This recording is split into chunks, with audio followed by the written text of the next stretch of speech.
সুযোগ সুবিধার দেশের সব দরজাগুলো বন্ধ করে দিয়েছিল। মিটিং করা, সমাবেশ করা। আমার ভাইয়ারা, শুধু মিছিল মিটিং নয়, আমাদের বাংলাদেশের মানুষের একটা বড় স্বভাব হলো অতীত ইতিহাস অল্প সময় আমরা ভুলে যাই।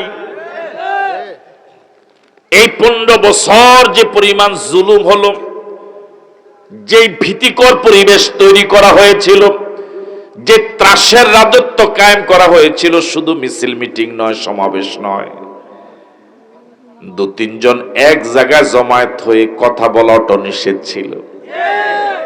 মসজিদের আল্লাহর কোন বান্দা 2-3 জন মিলে যদি কোরআন মজিদ নিয়ে আলোচনা করত, হাদিস নিয়ে আলোচনা করত, সেখান থেকেও গোপন বৈঠকের অজুহাতে জঙ্গি হিসেবে মামলা দিয়ে গ্রেফতার করা হয়েছে।